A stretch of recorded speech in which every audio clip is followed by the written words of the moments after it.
I believe that inbox 0 is too hard. Way too hard. We should shoot for like inbox 12 or inbox 37 or inbox 90, something that all of us could actually do in our day-to-day lives. I believe that if you look up insanity in the dictionary, you will see a photo of me explaining to my coworkers for the 10,000th time why I can't build an email that looks even halfway good in Outlook. I believe that if you have more than 1,000 unread emails in your inbox at any one time, that is a crime that should be punishable in a court of law, and I believe that this is an accurate depiction of the punishment that should befall anyone who sends a reply all email to an inner office. Friends don't let friends reply all. I believe in well-written pre-header text. I believe in strong calls to action. I believe that one day, ladies and gentlemen, we will do away finally with the view in browser link at the top of newsletters. One day we can get there. But most of all, I believe that email is the biggest opportunity in digital, and I believe that most people aren't even talking about it. There are days where I feel like an insane person for getting excited about email. Colleagues, friends will come to me like, you're still doing that email thing, 2017? Yeah, because it works. Because it matters more than ever, because it's still so effective. And just by being in this room today, you guys clearly see the same thing that I see. There's an opportunity here to do amazing stuff in the world of email. So I want to talk about a few things today. I want to talk about why that opportunity in email is so big. I want to talk about how we win in email, things you can do to send great emails. I want to talk about the things that I've learned from my work at BuzzFeed and now The New Yorker in terms of how we test and how we learn in email. And finally, I want to give you guys a few closing thoughts, some stuff that if everything else in this talk completely bombs, at least you'll have like 4 things you can go back to your boss and say, that guy from New York flew here and told us something about pre-header text, and let's do it. So, first things first, a little bit about me. I used to be, as mentioned, I used to be at BuzzFeed. I was there for about 2012 to this summer. I was the director of newsletters there, started the email program at BuzzFeed, and now I'm at The New Yorker. I started in August. And for those of you who know, by the way, I hate doing the show of hands thing, but I've flown so far, and I'm genuinely curious, how many of you are familiar with BuzzFeed? Oh, it makes me so happy. When I first started there, I had to tell everyone what a BuzzFeed was, and then once they knew it, they're like, oh, it's the cat website. I said, yeah, it's the cat video website. And now it's changed. And we have this amazing, or anyone, is BuzzFeed Australia fans by chance? BuzzFeed Oz? I love BuzzFeed Oz. Simon's team do amazing stuff. How many of you are familiar with The New Yorker? Okay, there you go. And this is the ultimate question. Somebody wins a prize if they get this. Is anyone here a subscriber to The New Yorker? Oh my God, I did not bring that many prizes. I thought there were going to be 0. That's amazing, thank you. So BuzzFeed, for those who don't know, is this amazing, amazing website that does news, entertainment, silly stuff, cat videos, those videos of people cooking food with their hands that you see on Facebook every day. And The New Yorker is a little different. A lot of people have been asking me how I go from the place that does these quizzes like what state do you actually belong in, and important videos like Drunk versus Stoned, which, if you've never seen this, is the single best thing that BuzzFeed has ever done. I'm not joking, it's fantastic. YouTube Drunk versus Stoned later, it's the best 3 minutes of your day. How do you go from that to, a 92-year-old magazine that's published like Nabokov and James Baldwin and Malcolm Gladwell? Like, how do you make that transition? But the interesting thing is, for me, they're actually pretty similar. We do a lot of the same things.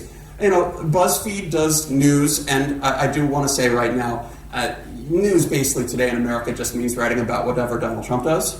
And as the resident American in the room, I'm going to throw this out there right now, way up front. This last year, and it's been a year since the election, year this week, and for the last year, a lot of us in America, myself certainly, have been thinking, my God, we are the craziest country out there. There's nobody crazier than me. And then I started reading about Australia's government this week. Oh, thank you so much. I feel so much better. We're all in this together. Everything is terrible. BuzzFeed does news. The New Yorker does news. Both places do amazing, award-winning investigative journalism. This one on the right has not won an award. The Harvey Weinstein, it only came out 2 weeks ago, but it's been an amazing story. I don't imagine it'll do great things. There's important humor content. We have all these things in common, but above all, the thing that BuzzFeed and The New Yorker actually have in common is this commitment to telling great stories and bringing those stories to readers wherever they are. And that's actually why email works so well at both places. Because we're in this place right now where we're trying to figure out how to build great relationships with our readers, how to build one-to-one relationships, and how to bring our best stories to our readers all around the world, here in Australia, in New York, everywhere. For us, email is such an incredible way to bring our best stuff to our most loyal readers, to reduce friction between us and our readers, just get our stuff into the inbox, into these spaces that they're using and reading and checking every single day. And it's been a huge part of success in both places. So I want to talk a little about kind of what both places bring to the table and really what's happening in the email ecosystem right now and the media ecosystem in general. Some changes that are happening that are really, really important. There's this saying that one of my old coworkers, Jonathan Perlman, came up with many years ago at BuzzFeed. It's that content is king, but distribution is queen. And she wears the pants. I love that. Because yes, it matters so much, BuzzFeed, The New Yorker, all these places, what you guys do. Yes, it matters that we have great content. Yes, it matters that we tell great stories. But getting our stuff to our readers is just as important. Right now, the question that I'm asking my friends who've worked, in all sorts of media, folks like yourself, is if you have something really, really great, do you have the right channels to get it to your fans, to your audience? Do you know how? Have you built those distribution lines to make sure that when you have something great, you can get it to the people who really, really matter? And I think my old coworkers at BuzzFeed, a lot of folks in media would say, oh, yeah, of course, we have an enormous Facebook platform, or we have YouTube, or we have Snapchat, or we have these different places. Yeah, we can reach our readers. Except that things are happening right now in the ecosystem, and there's changes that are happening that are pretty scary, and that I don't think we're talking about enough. We're talking about stuff like this. There's a handful of stories that scared the crap out of us in New York recently. Facebook tests news feed that keeps friends from front and center. Splitting off kind of, if you haven't seen this, the idea would be splitting off kind of like Gmail's tabs. There'd be a feed for people you know, and there'd be a feed for everybody else. What happens when the Facebook traffic goes away? And then this right at the bottom, publishers might have to start paying Facebook if they want anyone to see their stories. As you imagine, my old coworkers at BuzzFeed were thrilled about this one. Also, it's fun. This was all last week. This wasn't a selection of like 6 months or a year's worth of stories. This was last week in Facebook. So what will happen this week or next week or the week after? The changes are happening all around us. And the more you rely on these other gatekeepers to get your stories out, the more you have to be worried. For me, at The New Yorker, the big saying is, own your audience. At BuzzFeed, we were all about these social channels, and I'm picking on BuzzFeed right now because I used to work there, but there's a lot of companies out there that rely on Facebook, that rely on YouTube, that rely on Snapchat, that rely on Instagram, and they really depend on these social channels for distribution. But the problem is, I always ask this, why are we letting somebody else decide who sees our best content? Why are we letting some other gatekeeper decide whether or not our stuff is algorithmically friendly or is worthy enough of being shown in front of our audience? Why are we letting somebody else decide that? Why don't we build stuff that allows us to build one-to-one relationships with our fans? The New Yorker, that's what we're all about. The New Yorker produces a weekly news magazine. You may have seen the covers online. We produce a news magazine that shows up in your physical mailbox. People love it. They have it on their coffee tables. They read it. They come to me later and complain about how the articles are too long. It's fantastic. I recommend it highly. I'd say too long because this is New Yorker, by the way. We write articles that are typically 10 to 15,000 words long. So just imagine reading like a third of a book every single week, and that's one of our stories. We go really in depth on stuff. So we do. We have a magazine that's amazing. We have podcasts that are amazing. So we can get in your earbuds. We can get in your car on the way to work and tell our stories that way. We have apps so we can personalize an experience on a device you use every single day. And of course, we have email, which is still one of the most effective ways to get our stuff to people. All of this, these one-to-one relationships, are about trying to eliminate the gatekeepers and making sure that if we want to reach you, our fan, our consumer, our friend, we can. It's all about bringing the stories people love to devices they actually use and want. So these changes are happening in the industry, but the real question is, how do you build great products for email? And what do you do? So I want to share a couple things. One is this idea that I've had for a little while now, this idea that email is a living room. And I'm going to hope that, I didn't run this by anyone, I hope that translates to Australia. Living rooms are living rooms here, yes? Thank you. Thank you for the collective support right there, nodding. That was very reassuring. Email for me is a living room. It's a space that you let your family, your friends, the 2 or 3 coworkers you actually like, you let them into the room.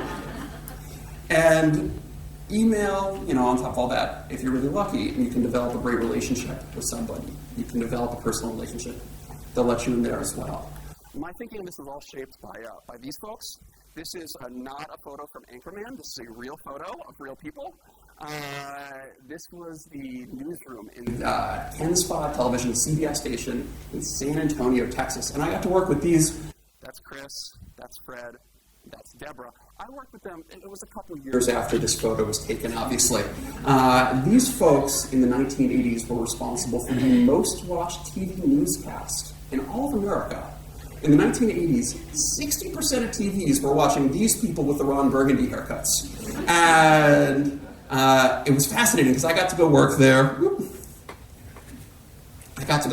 my first job out of college. I worked at this TV station in San Antonio, working on the digital side. And I was lucky enough to get to go out with a lot of these folks, like Chris and Fred and Deborah, out into the field when they would do events in the community. There would be rodeos or festivals or parades, and they'd be out there shaking hands. And I was amazed at how people would just walk up to them and just start talking, as though they'd known them for years. People, total strangers. And I couldn't quite figure it out. And then I realized, they come up and talk to them because these are folks who are on in the room. When they're eating breakfast, they're eating dinner, and they're in their living room, and the TV's on in the background, these are the faces they see, and theirs are the voices they hear. And people have built this relationship with them. It's one way, but it's a relationship. People feel, if your voice in the room alongside your family, alongside your friends, your voice that really, really matters. And all these years later, I always think, whenever we're building new newsletters about these folks and how they built a relationship with their readers, how special that relationship is, but also, how fragile it is. Because you have to respect this space. You have to respect the living room. And I wouldn't let just anybody barge into my living room, and we at the New Yorker are actually guilty of this. We've been updating, in there 3 months, we're updating a lot of our emails. We send lots of newsletters, but also lots of consumer marketing newsletters. We're part of Condé Nast, a larger brand, and if you're a New Yorker subscriber, you might get emails from us telling you about Teen Vogue or Wired or Cosmo. And we're trying to update this and change things because we've been sending a lot of emails. I think, in a lot of ways, we have been taking advantage of the living room, taking advantage of the space. Because you have to respect it. Trust is so hard to win and so incredibly easy to lose. If you send emails that are obnoxious, that are rude, that don't respect their space, consumers know how to get rid of you. They will hit the unsubscribe button, or even worse, they will just ignore you entirely. They will filter you off into some other folder. You have to respect that space. You have to figure out a way to build great products and deliver on every single time. Because if you don't, the consumers know what to do. This is an accurate depiction, I believe, of what should happen to all of us and when we send emails that don't work. Consumers, your fans, your readers, your audience, if they don't like what you're working on, they will tell you. You have to deliver great products every time and really figure out how you build relationships with your fans. So, in terms of what actually works in the email space for us, at BuzzFeed and the New Yorker, it's 3 things. Newsletters that are based around identity, service, and utility. Identity, who you are, what you're into, what you're all about, your passions, your joys, building emails around that. Service is the stuff, the hacks, the tips, the tricks, things that'll help you get a little more out of the things you do every single day. New at BuzzFeed, that meant newsletters like our food newsletter, which help you find great recipes to cook, 20-minute recipes, 30-minute recipes, DIY hacks you could do on a weekend, that sort of thing.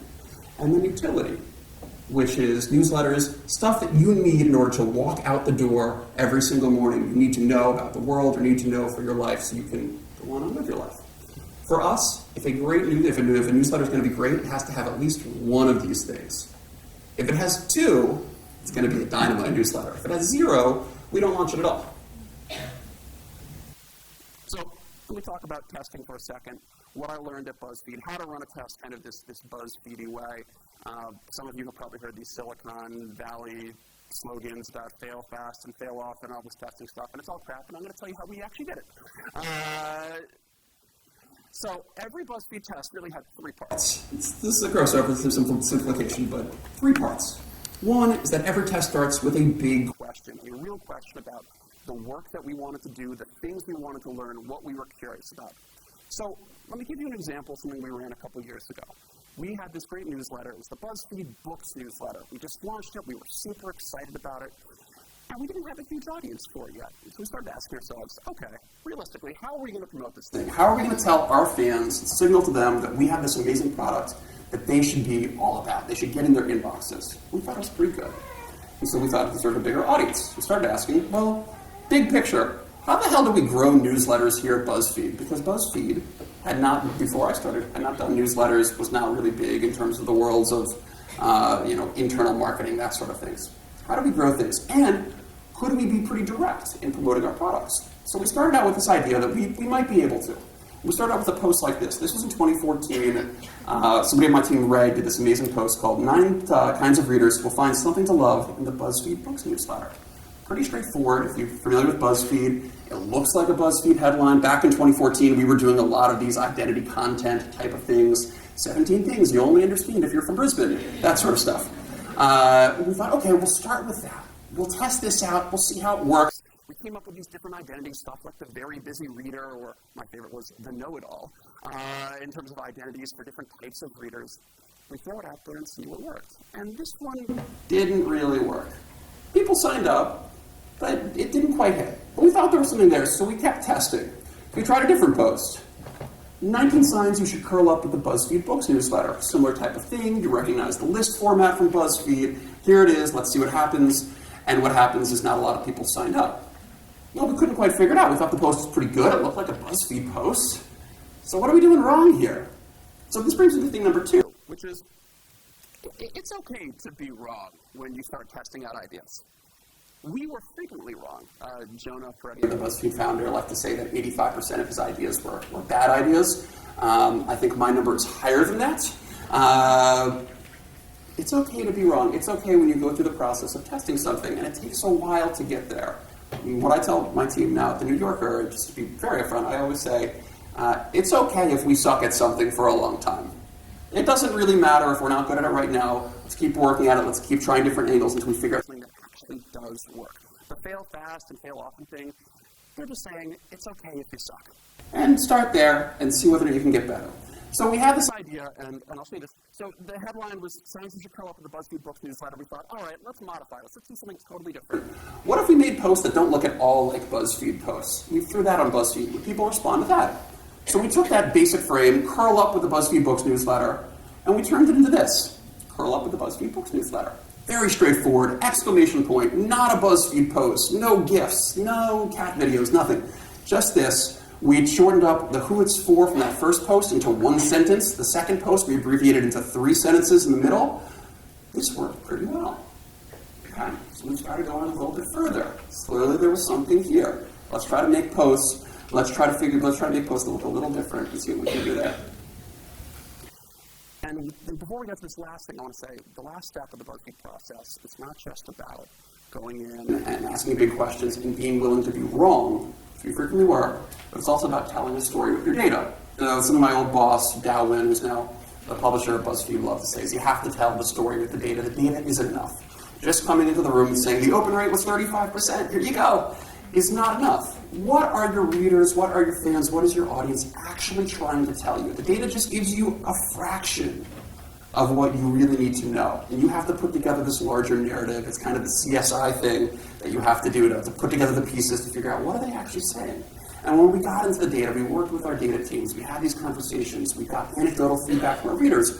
What we realized was that we had been going at this thing the whole wrong way. We were trying to make this an identity-based newsletter. You're a book lover, read BuzzFeed books. When in reality, what we should have been doing was the service angle.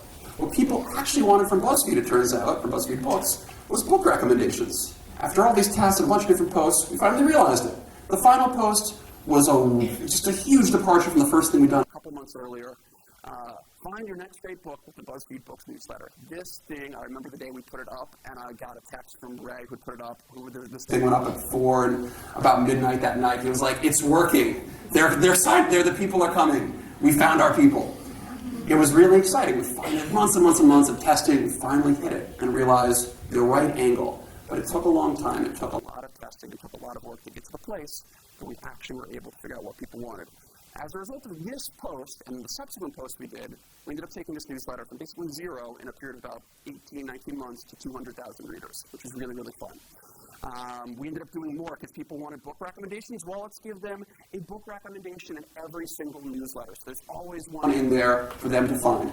Let's turn those book recommendations into posts like 5 great books to read this month, which can showcase some of our best work and also serve as nice vehicles for people to sign up. Let's do stuff like crowdsourcing books content from our readers. We asked our newsletter audience, tell us a book that you haven't been able to put down recently. We got thousands of responses, turned it into this post, which is still one of the most read BuzzFeed Books posts of all time. Did well in the newsletter, did amazingly well on site. Lots of people signed up for our newsletter as a result of that. And certainly we updated all of the calls to action across the site to reflect what actually was working. It was a matter of testing and iterating and getting to a place, months and months of testing before we actually got to the place where we actually figured out what people wanted from us. It's really, really interesting. So now I'm at the New Yorker. I've only been there for a couple months, like I said. Most of this has been mostly talking to folks, figuring out what's working, what isn't, how we could do better. And so I haven't gotten to do a tremendous amount, but I do want to talk about one test we started running a few months ago, and it's this daily humor test. We had this cartoon newsletter. It was run by our old cartoons editor, Bob. Bob left the New Yorker about a year ago, and so we didn't really know what to do with it. It was kind of a showcase of various archive cartoons. Ones like today's would have been for Halloween in the US, a series of spooky cartoons with a kind of a made-up narrative to try to tie them all together.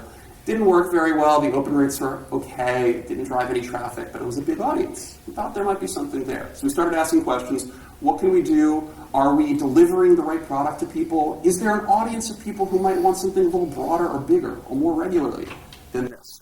So we had this idea that we should launch a daily humor product. So this is kind of what we came up with, the first version. It features a cartoon from the New Yorker. We actually have a new cartoon every single day. This one is the Secret Service attempting to protect the president from himself. Most of these are Trump-related these days. More humor from the New Yorker, daily shouts and murmurs. Andy Borowitz, who is our version of The Onion, except one guy on the Upper West Side who just types things about Donald Trump literally all day. We started testing out this over a couple of weeks. And the way we tested it out, we took 100,000 readers from our cartoons list. They got this experimental version. Everybody else got the old cartoons list. Ran it for 3 weeks just to see what happened. And the results were really, really promising. Lift in open rates, about 3%. Huge lift in click rates. Enormous lift in traffic to the website every single day. So yesterday we launched this to the entire cartoons newsletter, totally rebranded Daily Humor. Really happy about it. The next steps for us, like I said, only been there 3 months, so bring back next year and I'll have more stuff to tell you about with the New Yorker. But where we're going to go from here, figuring out personalization, figuring out how different designs, new features that we can do. So we can take this product that's working, answering our big questions, yes, people want a daily humor product, and tweaking it and optimizing it until we get to the best possible product for our readers. We've also done a little bit, of course, I'll mention with the data side of things, I mentioned a lot of specific data points, but anecdotal data does really matter to us. With something like the Daily Humor newsletter, we did send a note to all of our readers telling them, who got this newsletter, hey, this is brand new, tell us what you think. And the responses were pretty good. On the left, all the great things people told us that I ignored entirely because people were like, great, bravo, fantastic. And it's okay, they like this. And then the ones that we actually paid attention to later, like, not funny, your inevitable ruin, that will be funny. It's so great to hear from our readers. Oh, so nice when they chime in to say hello. At the end of the day, here's what I believe. All of us can do great stuff with email. It's possible to win and do amazing stuff with email. You just have to follow a few simple rules. Please take these back. Put them on your doorways. Think of them before you go to bed. We can all do better with email if we do a handful of things. One is, by all means, write great subject lines. be really, really, really careful with your subject lines. Keep them short. Keep them mobile friendly. The New Yorker, we would send these before I got there. We'd send these like 17-word subject lines, and I would show them to our team on the phone and go like, how the hell are you supposed to know what this thing is about? I got the first 4 words there. We've been shortening things up and getting to a place 6 words or less for mobile devices. Write short subject lines. By all means, use that pre-header text. For me, the pre-header is an extension of the subject line, 125 to 135 characters. Keep it short, pack it together, tell a great story with those 2. Of course, in general, you always want to tell a great story with your emails. For us, it certainly helps that the stories are inside and that we're bringing great stories to them. For all of you, though, make sure that you're trying to connect with your readers through storytelling. Brands that do that have an opportunity to build really impressive relationships with their fans. I'll say this from my years at BuzzFeed. You can be fun if it's on brand. Here's what I mean by that. When I was at BuzzFeed, a lot of people would come to me and say, we're, marketing firm X, we just did this thing, we threw a cat in it. Did we do good? Please don't just throw a cat or a poop emoji into your email because you saw that, my old coworkers at BuzzFeed or somebody else on the internet did it. Don't do that. Unless your brand is poop emojis or cats. In that case, fire away. Go nuts.